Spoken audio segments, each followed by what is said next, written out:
안녕하세요. 최근 대학 입학 사정관제와 창의적인 체험 활동이 확대됨에 따라 학교별로 특색 있는 교육 과정이 운영되고 있습니다. 지금부터 프로젝트 학습을 위해 개발된 융합 교육 과정을 살펴보고 수원 화성과 관련된 구체적인 연구 성과물을 살펴보겠습니다.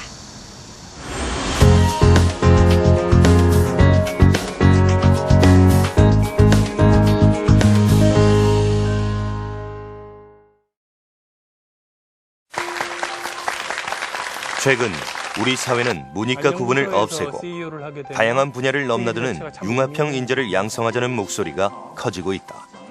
대학 입시 또한 입학 사정관제의 실시와 발맞추어 일성고등학교에서는 학생들의 창의적인 연구 활동을 장려하는 분위기가 확산되고 있다.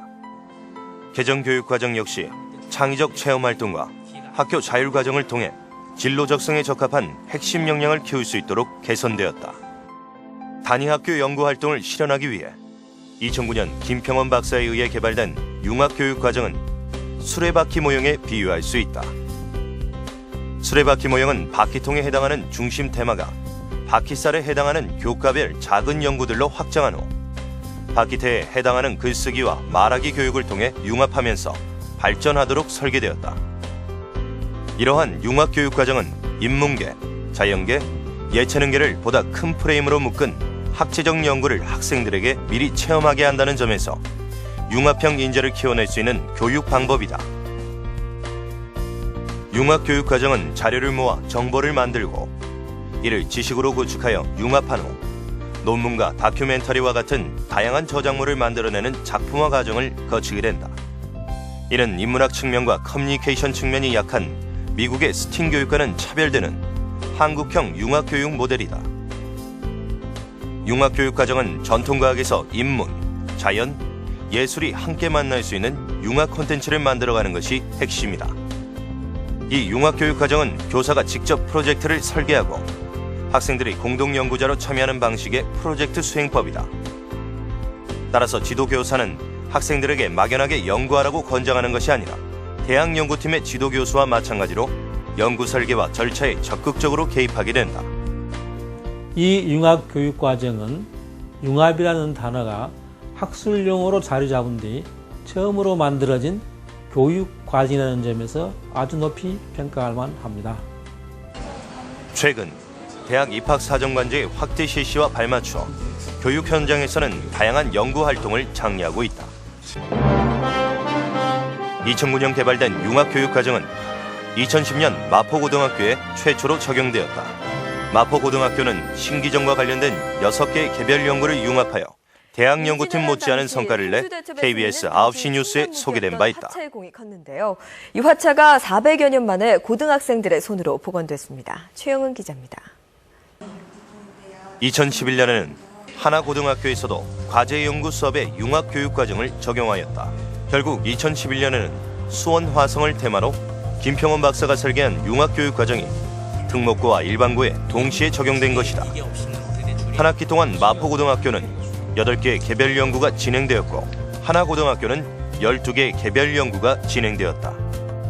먼저 일반계 마포고등학교의 경우를 살펴보면 인문계 학생들은 화성 성역 의궤를 분석하면서 토대를 제공하며 화성건설과 관련된 사료를 검토하면서 화성건설 현장의 자본주의적 요소를 연구하였다. 자연계 학생들은 성벽의 구조를 과학적으로 탐색하거나 화성공정 자료를 토대로 거중기와 농로와 같은 대형 건설 장비의 용도를 추론하였다. 이러한 교과와 관련된 개별 연구를 마친 마포고등학교 학생들은 함께 모여 거중기와 농로와 같은 장비의 도움 없이 수원 화성 성벽을 쌓아가는 과정을 추론하였다. 개별 연구팀의 구성과 연구 과제는 학생들이 대학에서 공부하기를 희망하는 전공과 관련이 있다. 문과, 이과 구분이 없는 하나고등학교의 경우 먼저 인문학을 전공하려는 학생들은 화성 성역 의궤 번역본에 나타난 용어의 혼란을 바로잡으며 연구의 토대를 제공하였다. 역사나 경제학을 전공하려는 학생들은 조선 후기 자본주의의 정도의 경제정책, 자본주의 맹아론 등을 탐구하였다. 이야기나 공학을 전공하려는 학생들은 시뮬레이션을 통해 거중기와 농로, 유형거 등을 탐구하였다. 예술이나 건축학을 전공하려는 학생들은 수원성의 미적 요소와 건축 양식을 탐구하였다.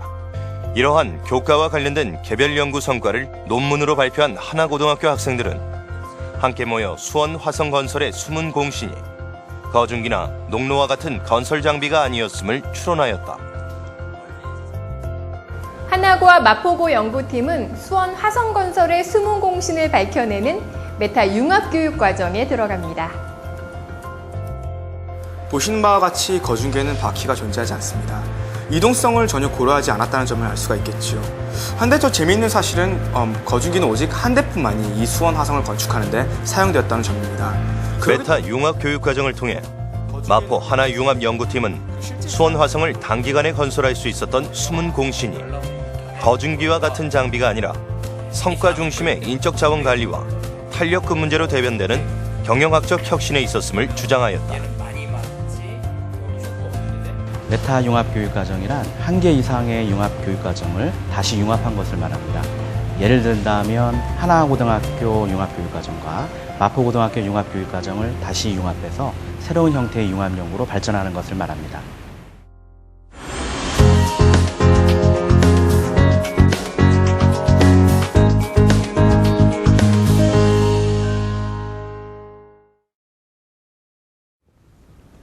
수원 화성하면 무엇이 생각나시나요? 네, 바로 거중기입니다. 흔히 거중기 덕분에 10년을 계획했던 공사 기간을 2.5년으로 단축할 수 있었다고 알려져 있는데요. 정말 그랬을까요? 화성건설의 모든 것을 기록한 화성성역의궤에는 거중기 도면과 구성 부품이 자세하게 묘사되어 있다.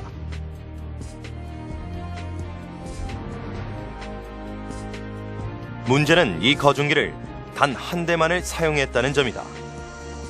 단 한 대의 거중기가 수원 화성공사 기간을 단축시키는데 얼마나 공헌할 수 있었을까? 거중기는 적은 힘으로 무거운 돌을 수직으로 올릴 수 있다. 하지만 올린 다음에는 어떻게 작업했을까? 거중기는 돌을 수직으로 상승하는 것 이외에는 별다른 작업 동선이 없다. 단지 올려주는 것만이 가능할 뿐이다. 성벽을 축조하는데 설치하기 번거로운 거중기를 사용하는 것은 비효율적이다. 거중기는 평지에서만 사용할 수 있다. 특히 능선을 따라 성벽을 쌓은 구간은 거중기를 사용할 수도 없었다. 거중기의 상하 동선과 거중기의 좌우폭이 거중기의 정확한 용도를 추론하는 단서이다. 높은 곳으로 들어올리는 기능밖에 못하는 고정시설인 거중기는 돌을 모아둔 곳에서 공사 현장으로 보내는 수레에 돌을 올려주는 스태커 역할을 했던 것으로 추정된다. 거중기는 오늘날의 크레인이 아니라 지게차, 즉 스태커에 해당하는 것이다.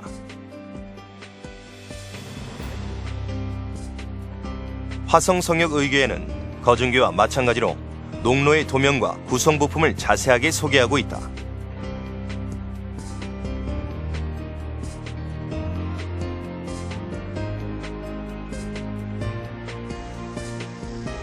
농로는 거중기처럼 힘의 이득은 없으나 높은 곳으로 돌을 올려주는 데 유용한 장비이다. 화성공사에서는 단 2대뿐인 농로를 어떻게 활용했을까? 농로는 돌을 수직으로 쌓아 올릴 수밖에 없는 성문이나 공심동과 같은 높은 시설물을 쌓는 데 사용했을 것으로 추정된다. 화성성역의궤에 기록된 성문과 공심동 공사 일정을 확인하면 이러한 과설과 일치한다. 먼저 장안문과 팔달문 공사에 2대의 농로가 사용되었고 창룡문 공사와 남공신동 공사가 뒤를 이었다. 창룡문 성벽 공사가 끝날 때쯤 화서문 공사가 시작되었다. 남공신동 공사가 끝난 후 서북공신동 공사가 시작되었고 서북공신동 공사가 끝난 후 동북공신동 공사가 시작되었다.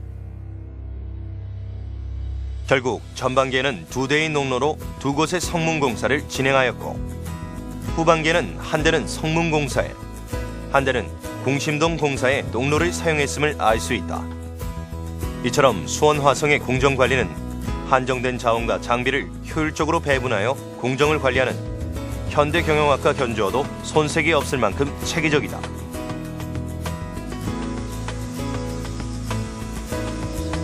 그렇다면 화성 성벽은 거중기와 농로와 같은 중장비의 도움 없이 어떻게 쌓았을까? 보시는 바와 같이 수원화성 성벽은 생각보다 너무 낮습니다. 적이 있는 공심돈 높이 정도로 성벽을 쌓을 수 있었다면 적군의 접근을 효과적으로 막을 수 있었을 텐데요.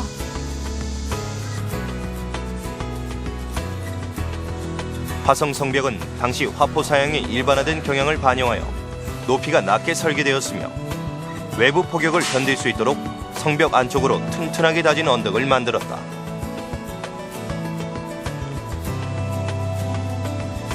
대신 적군이 성벽에 접근하지 못하게 하는 공심도, 포루와 같은 공격 시설을 갖추고 있었다.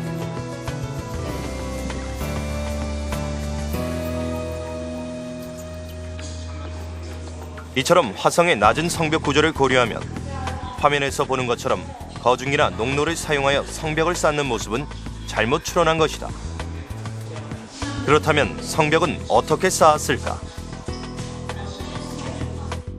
화성 성벽을 쌓는 1단계 공정은 구판이나 썰매를 끌며 큰 돌을 적절한 위치에 끌어다가 성벽의 기초를 다지고 하단부를 쌓는 것이다.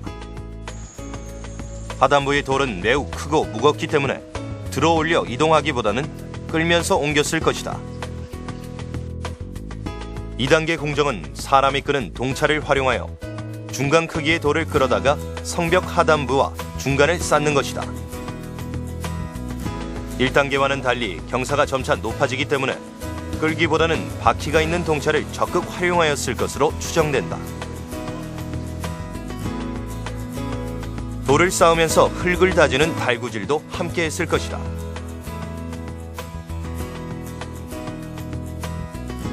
(3단계) 공정은 성벽 상단부를 쌓는 것이다. 흙으로 다진 언덕의 경계가 높기 때문에 높은 경사를 올라갈 수 있도록 설계된 유형거를 적극 활용했을 것으로 추정된다. 유형거는 정약용이 고안한 운반 도구로 지렛대의 원리로 돌을 적재할 수 있으며 높은 언덕을 균형을 맞추면서 올라갈 수 있도록 제작되었다.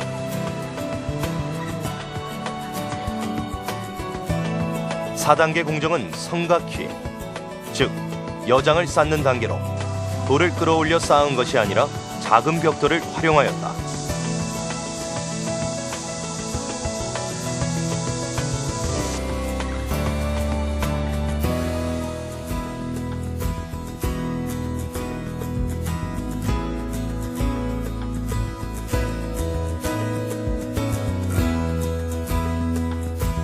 이처럼 수원 화성 성벽은 화포의 공격을 받아 무너지지 않도록 성벽은 낮게, 대신 그 안쪽을 흙과 돌로 탄탄하게 다져 넣어 구조를 하고 있음을 알 수 있다. 따라서 거중기나 농로와 같은 중장비보다는 대부분 수레와 노동력에 의지했음을 알 수 있다. 실제 화성공사에 사용된 거중기는 단 한 대, 농로 2대에 불과했다는 화성성역 의궤의 기록도 이러한 해석을 뒷받침한다.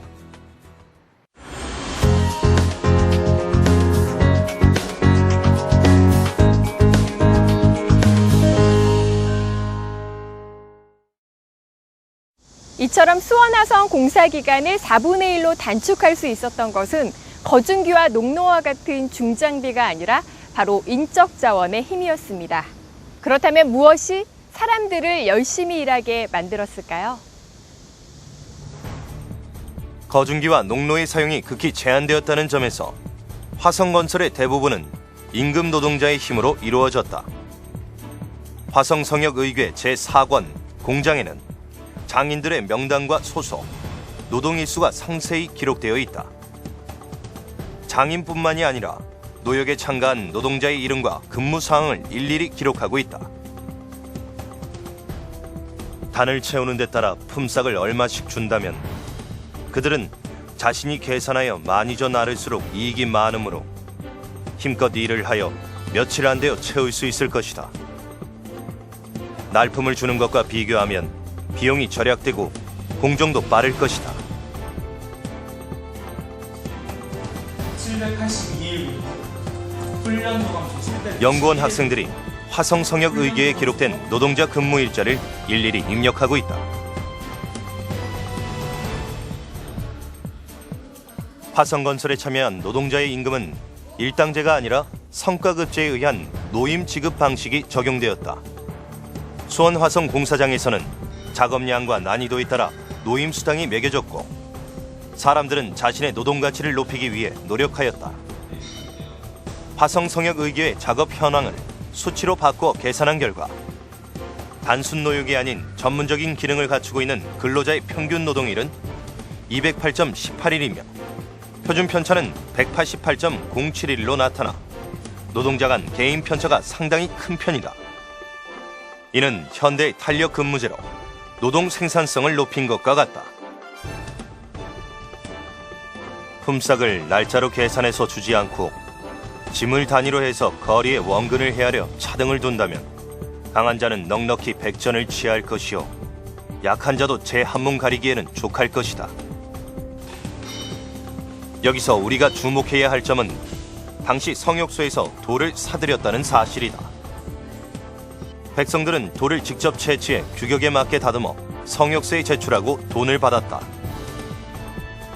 성역소에서는 돌의 크기를 평가하여 값을 지불하였다. 돌값은 자연 상태의 돌을 가공하여 건설 자재로 바꾼 부가가치의 합이며 여기에는 운송비도 포함되어 있다. 가장 중요한 석재를 자본주의 원리에 입각해 매입함으로써 공사를 원활하게 진행할 수 있었던 것이다.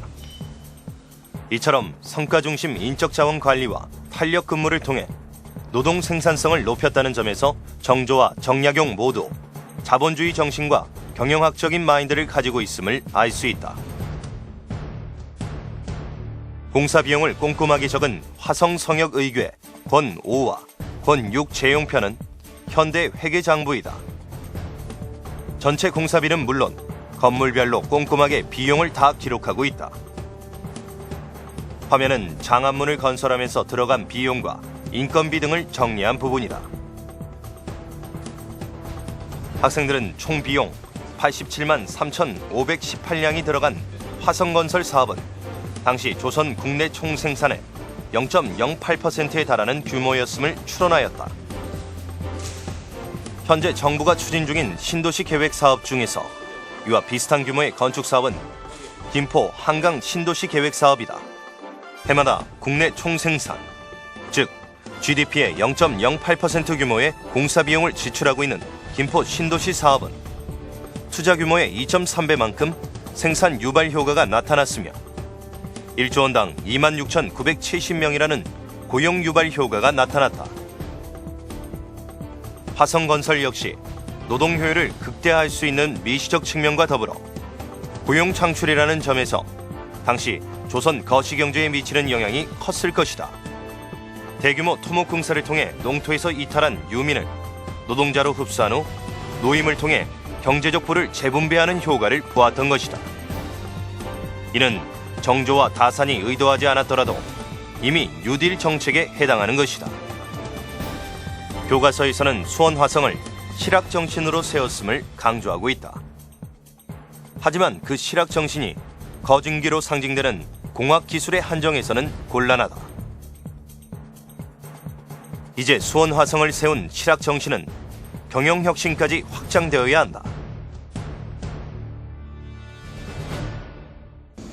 수원 화성 공사 기간을 4배 가까이 단축할 수 있었던 비결은 거중기가 아니라 효율적인 인적 자원 관리와 제한된 자원을 효과적으로 배분하는 경영학적인 마인드였습니다. 수원 화성을 축조할 때 조선 사회는 자본주의가 싹트고 있었던 것이 아니라 이미 경영학적인 마인드와 자본주의 정신이 실재하고 있었습니다. 지금까지 수원성을 주제로 한 다양한 교과 연구 활동이 글쓰기와 말하기를 통해 하나로 융합되어 놀라운 연구 성과물을 만들어내는 과정을 살펴봤습니다. 학생들은 이러한 융합 교육 과정을 통해 커뮤니케이션 능력을 기반으로 하는 창의력과 분석력을 키울 수 있을 것입니다.